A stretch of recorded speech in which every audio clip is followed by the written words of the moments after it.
जय हिंद प्यारे बच्चों। तो आज कक्षा 9 के बच्चों के लिए परीक्षा से संबंधित कुछ प्रश्न हम डाल चुके हैं। हिंदी गद्य पद्य साहित्य का इतिहास और इसके बाद संस्कृत से 2 लेसन डाल चुके हैं। अब आप लोगों के लिए एक क्वेश्चन आता है रस छंद अलंकार से। तो रस जो है आप में वीर रस है और श्रृंगार रस है। तो श्रृंगार रस कहाँ पर होता है? श्रृंगार रस का स्थायी भाव रति है। रति का मतलब होता है दाम्पत्य प्रेम, पति पत्नी के प्रेम को जो है रति कहते हैं।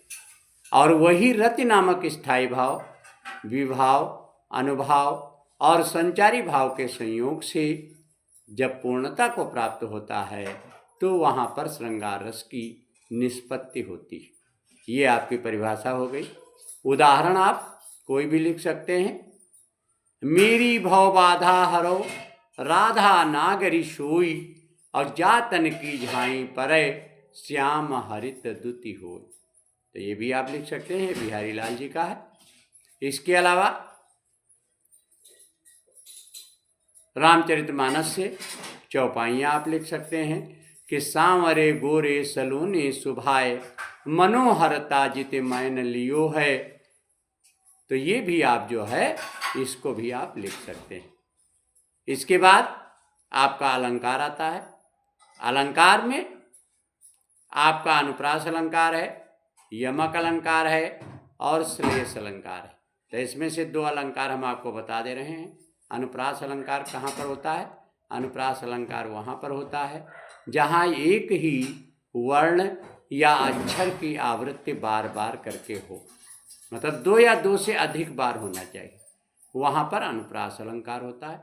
अनुप्रास अलंकार का उदाहरण है तरनि तनुजा तट तमाल तरुवर बहु छाए।